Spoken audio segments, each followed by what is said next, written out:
Hello and welcome back to Animate. I'm going to continue working on the scene I've been working on with the robot. The robot is basically walking up and talking to a radio. I'm just going to fit my canvas in the window. So basically I've been saving this space over here to put like an old-timey looking radio. So I'm just gonna, so the robot walks over. I'm gonna press the return key to just play what I have so far. Hello, friend. So basically the robot thinks the radio is a friend, and then it's going to kind of tweak its nose, which turns it on, and then it'll get basically start playing, and so the robot's going to get a little excited and change its expression when that happens. So what I need to do is make that radio. I'm going to make a new layer for it. So I'm going to go up to my timeline here. I'm going to even go above the dialog, hit the plus button, make a new layer, going to call it radio. So what I like to do is to kind of start building something and then turn it into a symbol. And I definitely want this to be a symbol because it's going to have a change in it as it goes on. So I'm going to start with the line tool. And I'm going to check out first my stroke width. I'm going to make it a stroke 10. I like those kind of wider strokes. Some people like thinner strokes. I kind of like the stroke 10 here. So I'm just going to draw some lines to kind of start building that radio.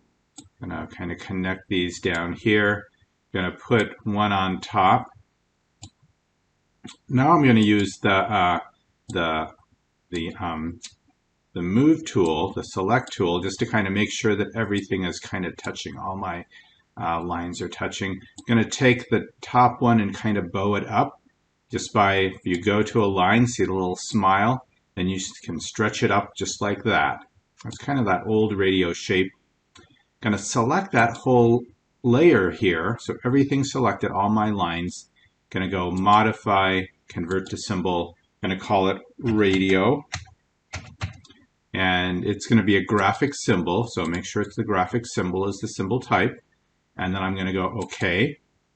Okay, so I have it. So now to further edit my radio, I'm going to go into the symbol.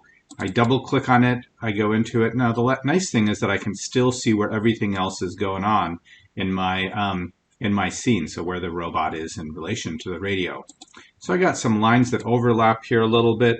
I'm just going to kind of clean it up here to delete them. I can do this at any point. Maybe there's probably some more I can delete like this one, but I'll wait and do like a final cleanup. I want to fill in the radio, so I'm going to go to my fill color, and I'm going to make the background of the radio kind of a brown color, I think. Like kind of it's wood toned brown, kind of wooden radio. It's like an old-fashioned radio. Get that for the fill color. The paint bucket tool fills in an area that's defined by lines or any kind of a shape.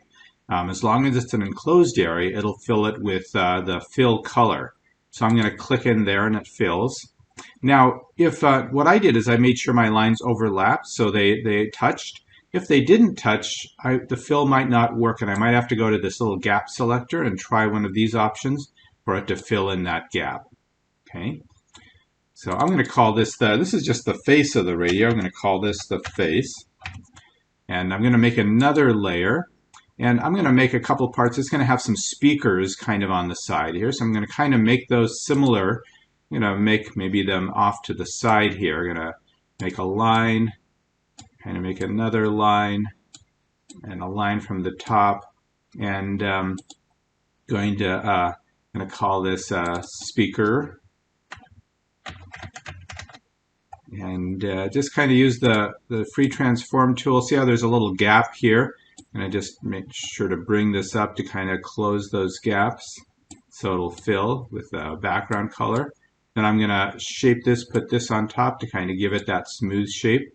Just kind of going to get all of these extra little bits out. So cleanup is something that's kind of important. And I'm going to fill it with a yellow color.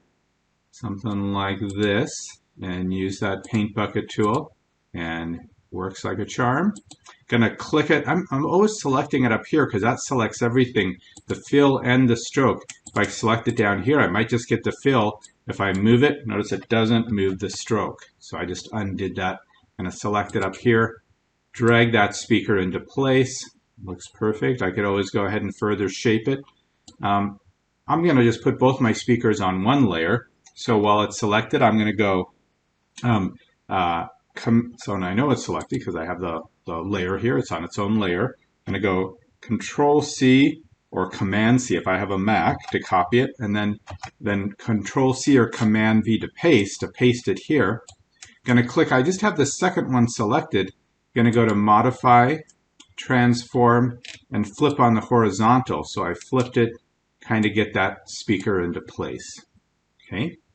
I'm going to use the box tool now. I'm going to stick with my yellow fill color and draw a little box down here at the bottom, and that's kind of like the tuner bar, but also makes it kind of look like a face. And then I'm going to get the oval tool here and draw an oval, which is going to be like the button to turn it on. And maybe to make it even more, oh, you know what? I don't want to put these. I'm going to undo these last couple things because I'm going to put these on separate layers. So undo is great because I made a mistake there. Now I'm going to go back, put those things on separate layers just in case. Everything that you want to be able to control separately, you want to put it on a separate layer. So maybe that knob particularly, I'm going to call it the knob. I want it to be on a separate layer. So you know, I made a mistake there, but just kind of went back and fixed it a little bit. I'm going to use the line here just to kind of, it's just like a little, I'm just drawing a little line on my dial. So when I spin the dial, you're going to notice that it really spins and changes. Okay? So I have my radio here. This is going to be the radio as the robot first encounters it.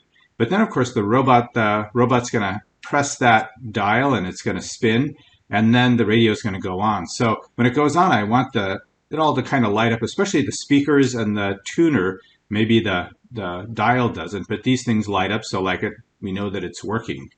So what I'm going to do up here is I'm going to select all the layers of my radio.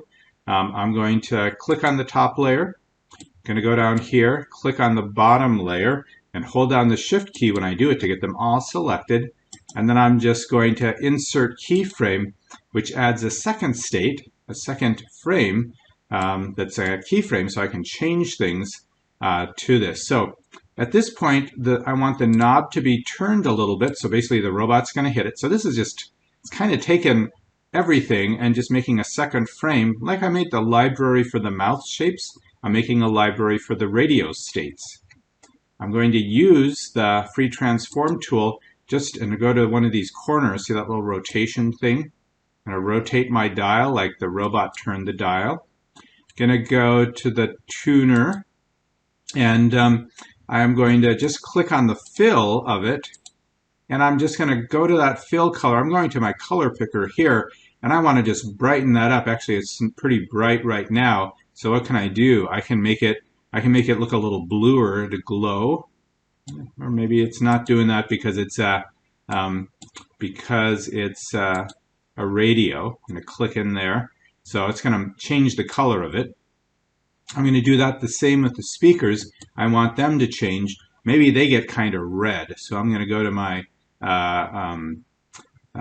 green and maybe turn that down. See if I can get something red. So they kind of glow and they change. So I have like two states. This is it off and this is it on.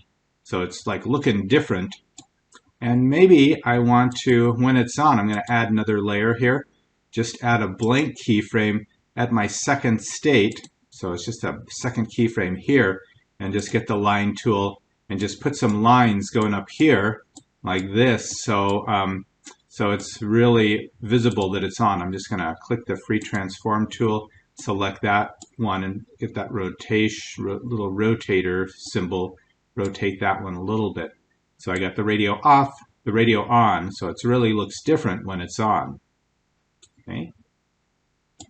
So I have my prop that I've made has a couple different states. Now I'm going to save my project.